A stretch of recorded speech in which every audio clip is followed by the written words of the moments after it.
What is up, everybody? Welcome back to Macho Movie Madness. Oh, yeah. I am Brandon. Alongside me always is Andrew. Today, we've got a Batman review. We are reviewing Batman Forever. And we were trying to figure out if we were going to do like Why We Love, or if we were just movies maybe that we like that other people maybe didn't like so much, or is not generally favorable, I guess, looking back. But anyway, we decided to go with Batman Forever. We talked about Batman not too long ago. I don't think we've done Returns yet, have we? No, we have not. Probably need to do that at some point too. But Batman Forever was the idea was just something that maybe people shed on that really isn't as bad as they may remember or may think. And we went with that. Batman Forever came out in 1995, and on a budget of $100 million, actually made $336 million, so it was a success. Lots of toys, McDonald's, all that, yada, yada, yada. Joel Schumacher comes in as the director after departing Tim Burton. It was a stark departure just in theme and style. Sure. I'm trying to find out was this the highest grossing film of 95 or the second, you said? I believe I read this was the second highest grossing film. I don't remember what the first was, but I do clearly remember hearing this was number 2. Toy Story. That sounds legit. Yeah, I think Toy Story sounds about right. And then Batman Forever, I think, was right after that. Oh, Apollo 13 and Pocahontas coming in also. Interesting. Anyway, so just a little backstory on Batman Forever. This was going to be titled something different. This was actually going to be the third Tim Burton movie, and with Michael Keaton returning and everything. You can find a ton of stories about this on YouTube and really more in depth than we're going to get here today. But basically, like Marlon Wayans was considered for a Robin. Robin Williams was considered for a Riddler, as an amends to being used as bait to get Nicholson as Joker in 89, because Robin Williams really wanted that role. And he was pissed off at the studio for that. Billy D. Williams was maybe going to come back as Two-Face because he's actually contractually obligated to do so, or promised that role, and they had to buy him out. Good for him. They were going to do something with Catwoman too. Michelle Pfeiffer was going to come back, supposedly. Like, there's all this stuff. There's no telling what actually would have happened, especially with Marlon Wayans as Robin. But it's kind of hard to see that now, which is actually funny because they did extend that in the Batman '89 comics that have come out. They did use Marlon Wayans as Robin, and they extended the story with Catwoman and Billy D. Williams as Two-Face and all that. I thought those were pretty cool. But anyway, just kind of what might have been. The studio didn't like the dark approach of Batman Returns when Tim Burton got more creative control.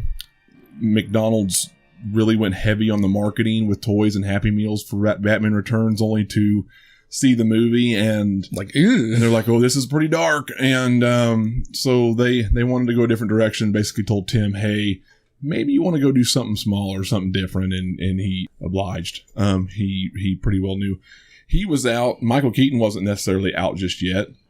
But after talking with Joel Schumacher and seeing kind of the vision and why it was so dark and broody and all that, he's like, you don't even know. Michael Keaton's like, you don't even know the story of Batman, do you? This isn't going to work for me, brother. Yeah, so he was out. And Rene Russo was going to be in there as a love interest. And they realized when they had to recast into Val Kilmer, she was too old, which she's only a few years older. So, and still hot. I don't know. Yeah. Anyway, that didn't all work out. We ended up getting what we got. And they traded in the beautiful, dark architecture of Gotham City that Burton had built.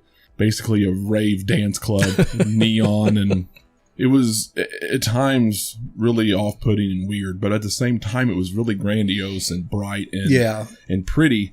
So it's conflicting, and we can get into that in just a second. But anyway, that's kind of where we got all these other characters. Jim Carrey got cast as Riddler. Tommy Lee Jones got cast as Two-Face. They hated each other. Well, Tommy Lee Jones hated Jim Carrey. That's what I read as well. Yeah, that wasn't a good thing. Val Kilmer, coming off Tombstone, was really good in this role, but he hated the bat suit, so he didn't return for Batman and Robin. We got Clooney out of the deal. And I think what happened with this is there was a lot of duality in this movie, not just Two-Face, but also Bruce Wayne and Batman. There was a lot of dark elements and a lot of really good story-driven stuff with Bruce in his past. And a lot of that was even cut because it was like a 2 hour and 40-minute movie beforehand. Yeah, we don't need that. No, but well, I'd like to see it as a Batman fan, but we probably didn't need it. It's just so funny that the McDonald's is a big reason why this happened, and we didn't get Michael Keaton and Tim Burton. And in a way, Batman Forever is just as deep, like dark and deep as the first two in a lot of ways. It's just covered up on the surface by colorful things and Jim Carrey. You know what I mean? Like, so like if you would have painted Tommy Lee Jones's face differently and not that pink, it'd be gross. Like, it would look good. And Jim Carrey was over the top, and all the lights and the music and stuff. But like, there's a lot of dark elements in this movie, and a lot of deep dark elements in this movie that I really like. And there's some imagery there and some things that happen to the characters that is really dark, like him getting deformed at the end. And there's just things that I'm surprised they still kind of managed to go with. Given the kid friendly, that we wanted to go kid friendly, but you put nipples on a bat suit. So like, you know, and that's one of the biggest egregious things that people talk about too. But anyway, this gets really overshadowed, I think, by Batman and Robin in 97, because Joel Schumacher messed that movie up so bad, and that was such a goofy, campy movie, because he wanted to go back to the comics, but not the good comics that the first one was kind of based off of, the new wave comics, the 80s and 90s. Yeah. He wanted to go back to the 40s and 50s campy shit, and you know, that just doesn't work for us, brother.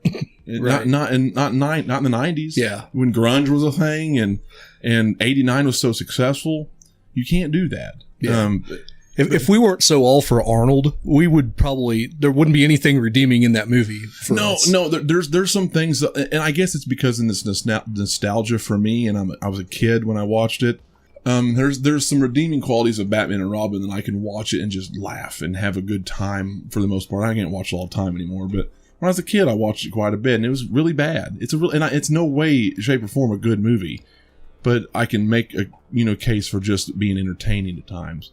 This movie here, it has its silly moments too, is really a solid movie. It's just not what I would have wanted when you're such a fan of Burton and Keaton. You know, it's not what you want. And as an adult, I would rather have 89 Batman. But anyway, this is a solid movie. Yeah. And, you know, hidden behind a few goofy elements.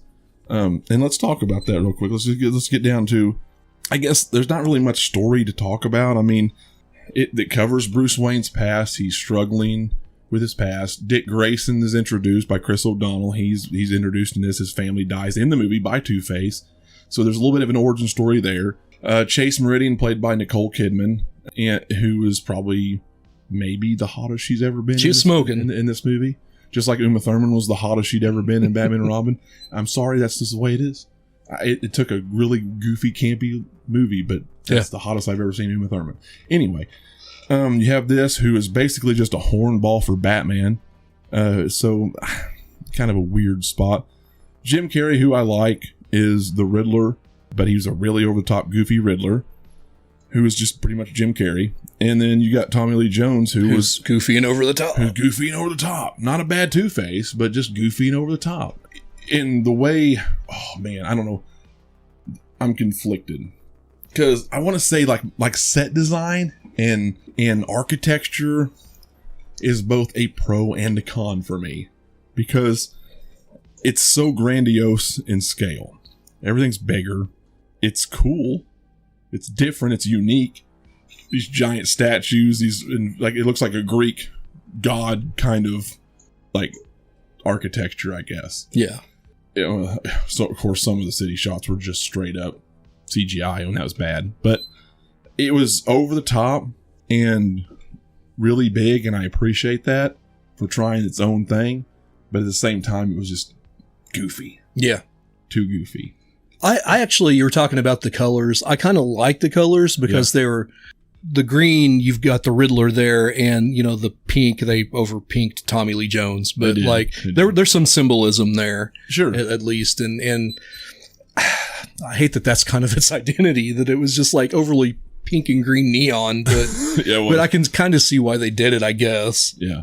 It is a very, very, like, cinematography wise, and I think it won an award or got nominated for an award for cinematography. It is good. There's a lot of good shots. The score, while not Elfman, which is unfortunate, was decent. Yeah. And still iconic and memorable for me anyway, as a kid growing up watching this. I thought the score was really good. And not to mention the soundtrack, which you got Seal. Yeah. Kiss from a Rose. Baby! I mean, that's a huge deal.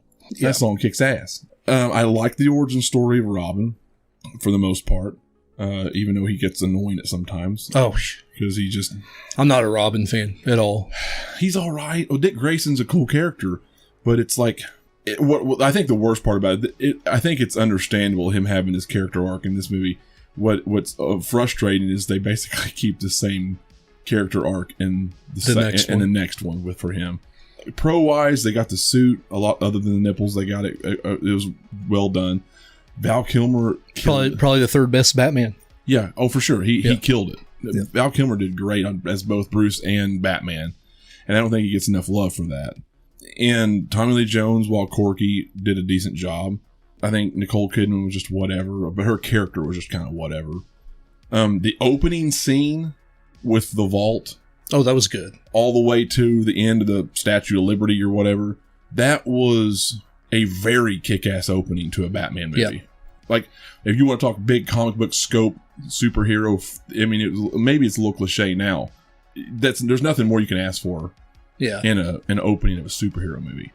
Like, it was kick-ass. Yeah. It was, other than the security guard caught in, oh my gosh, it's acid. And like he was annoying. Yeah, it was over the top. Boiling acid. Yeah. Oh my God. That's my hearing aid. Thanks. And you have to appreciate the crazy dialogue too. Oh yeah. Because he just stops what he's doing. Like, oh, thanks. And then, like, he's reminded he's got to be polite. Thanks. And he keeps, and then like, can I suggest you take a sandwich with you, sir? I'll get drive-through. It's like one of the best lines of the entire movie. I'll get drive-through.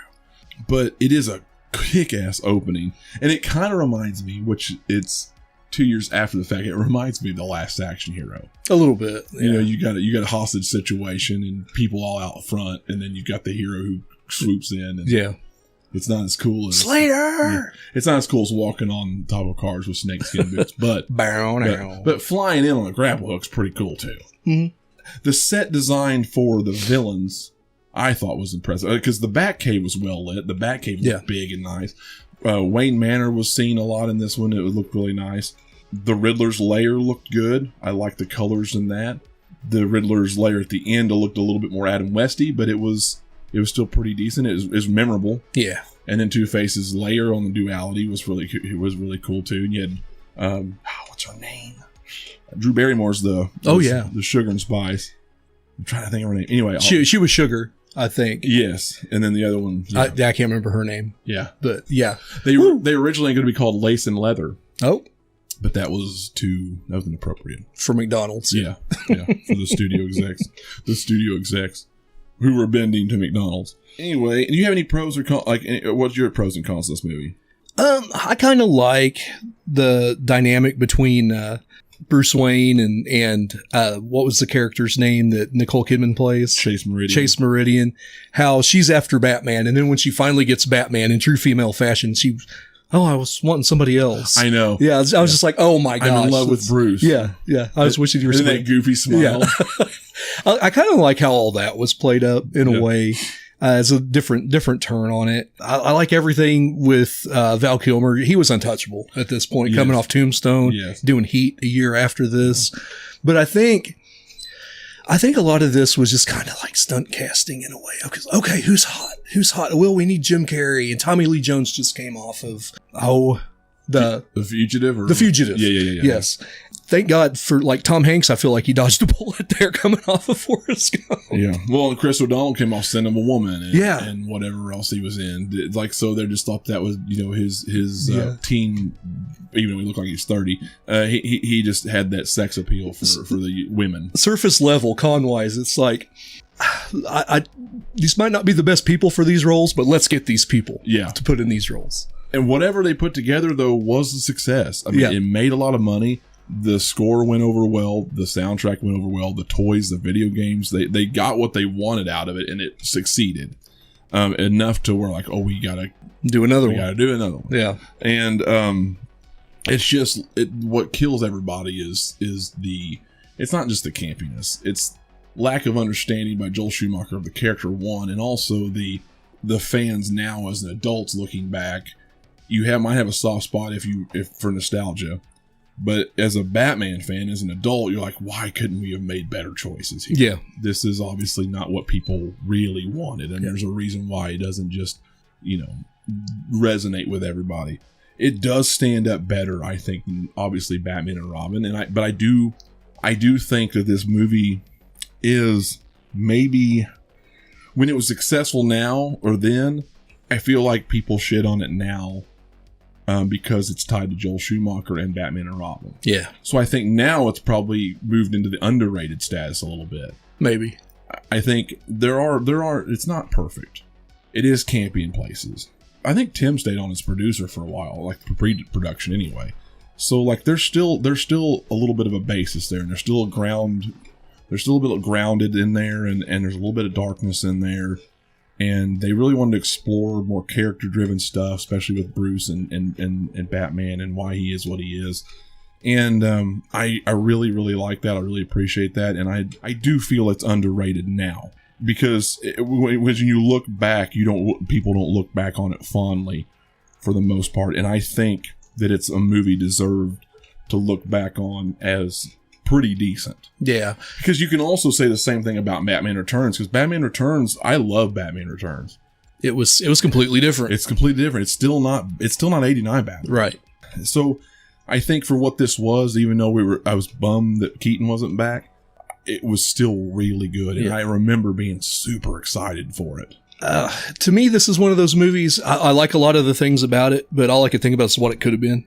Like in a perfect world. Right. So I'm kind of on the fence about it. And I guess in a way, sometimes movies, when you think about what could have been, sometimes that can play into the favor of the movie and how I feel about it. Yeah. And Scream 3 is a perfect example of that.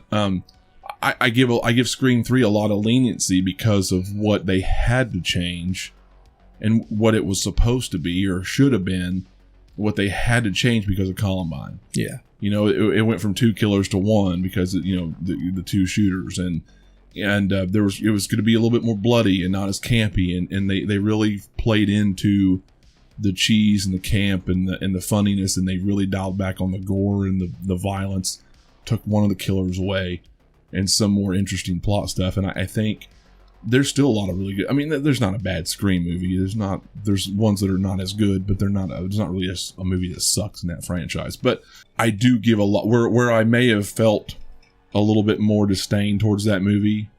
Now it's gone, because I can look at what should have been or what could have been out of their control was taken from us, and I can still appreciate what they gave us. And I think I think you can look at Batman Forever in the same way, because they still did a pretty damn good job without Schumacher completely ripping everything apart. He wanted a lot of it changed to get rid of Burton's vision and make it his own, but he didn't have full reign to just go crazy like he did in Batman and Robin. And I think there was still a level here that was, hey, we're still trying to make this a big movie here that can make a lot of money. Yeah, and it did. The one missed opportunity I wish that was out there, I wish there was some like B-roll material of Jim Carrey just driving Tommy Lee Jones nuts. I know. I think that would be like the best gift this movie could have given. Just a bunch of deleted scenes of Jim Carrey being annoying and Tommy Lee Jones like, get this fucking guy away from me. That'd be awesome. Yeah. This is my happy face. Anyway, any other cons or any?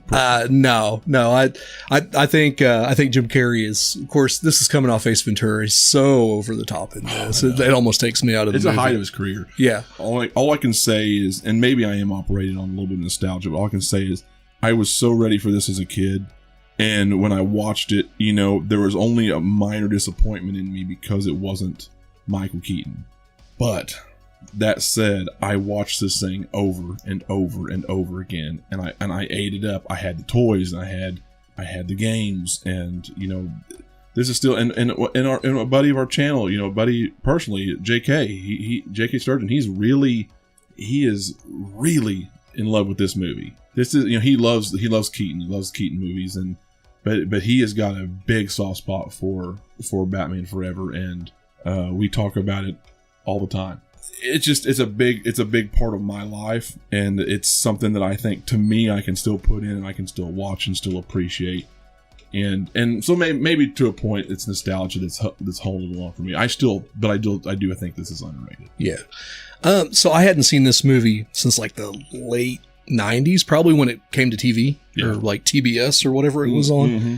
My thoughts back then were that it was, better than okay movie. And I watched it and I was like, well, that was something.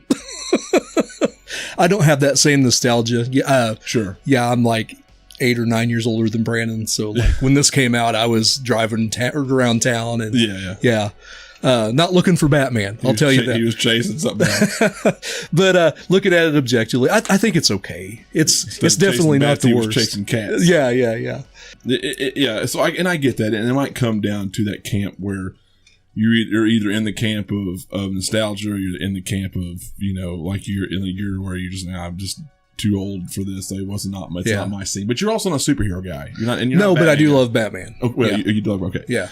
What do you think about the car? The change.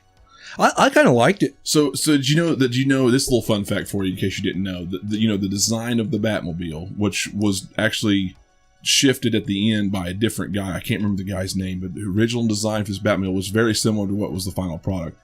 He actually got the idea from Aliens. Oh wow. The Alien franchise. Cool. So it has that same kind of like feel to it or whatever he got from that technology. Yeah, I like how it looked like there's some kind of electric light underneath it. Yeah. I thought that was a really cool touch. He got that from that franchise, basically. I think he kind of designed it based off something like that. And then another guy came in and changed it around a little bit. But I dig it. I like the car a lot. I still love the 89 car the best. But I thought this was kind of a cool car. I was like all lit up and stuff. Another thing, too, I want to say is it kind of pisses me off. Because you want to talk about how Tim Burton's too dark and too inappropriate. And you put nipples on a suit. And you still killed Tommy Lee Jones. You killed Two-Face. Yeah. Isn't there a butt shot in this movie? I think so. Yeah. They're in the suit up. Yeah. Weird. Like I was saying, and there's a butt shot, I think, in Batman and Robin, 1 or 2 butt shots too. I was saying, like, that's gay. But other than that, like you killed Two-Face by making him fall to his death. And you deformed the Riddler in this nasty, grotesque look at the end. And this is supposed to be a kid's movie. Like I said, so while I get it, I just think they were tired of Burton. I think it was just like, we need to change. Yeah. And they didn't. They slapped an adult movie on the face with a few little campy kiddish shit on the surface to make it look like we could sell some shit at McDonald's. Yeah. And at Walmart. And that's it. It's like, man, you could have just kept Burton and told him, hey, back off a little bit. Yeah, lighten up. Let's just say, do your thing. Because all of his stuff has been a hit. Like, most of his shit's been hits throughout the years, whether you like them or not. Like, you just say, hey, you remember the 89? Remember 89, how dark that was? But how, like, still, let's go back to that. It's still pretty dark. But let's not have oozing bile come out of someone's mouth. like with the Penguin. No, let's not do that. That's it. But, I don't know. Anyway, I'm going to get off my soapbox. Like I said, I feel like I've just been all over the place in this review. But whatever. It's kind of like the movie. I mean, in a way. Yeah, it is. It's conflicting. It's conflicting. Because it's like, you still got a lot of adult themes here. It's good. And then there's other things you're like, what the... Anyway, it's still 10 times better than Batman and Robin. That's how far it fell. Batman and Robin was so bad, you had to put the franchise in hibernation for 7 years before you could get another origin story out of Christian Bale. Until you got Christian Bale. Anyway, what do you want to rate this one? Objectively, I'm going to go 2 3/4. 2 3/4. Yeah, I'm probably lowballing it for you, but after seeing it a couple nights ago. You got me, brother. I'm going to get an objective score of 3 1/4. So it's only half a point up from you. It's 3 1/4. It's solid. It's a solid movie. It's worth watching. If you got nostalgia, you're not going to have any problem with that. You're still going to watch it anyway. I think that's fair. And anyway, yeah. That's where we're at. It's a 3 1/4 movie out of 5. Is there anything else you want to say about Batman Forever? No, it was a good look back at something that I watched once and said, well, and then watched it again and had a little bit differing opinion. It's kind of funny how over the course of 25 plus years, your taste in movies change. And, but no, I did enjoy it. I thought it was all right. I apologize to everybody if I've been just seemingly all over the place with this one. It's got me rattled a little bit. Once I started talking about it, I'm like, this is hard to do because there's some objectively good things, some objectively bad things in this movie. Anyway, let us know in the comments below what you think of Batman Forever. And we'd like to hear from you. Be sure to like and subscribe. What do we got coming up next? Kenny had thrown up 30 Days of Night. Ooh, is that some long time since I've seen that? It's on Tubi. I did look that much up. If you want to, if I can get it watched, I'll join in on that. Yeah. Let's plan for that next time. Maybe we can get Kenny in here with us. Okay, sounds good. Okay, well, until next time, we're out of here.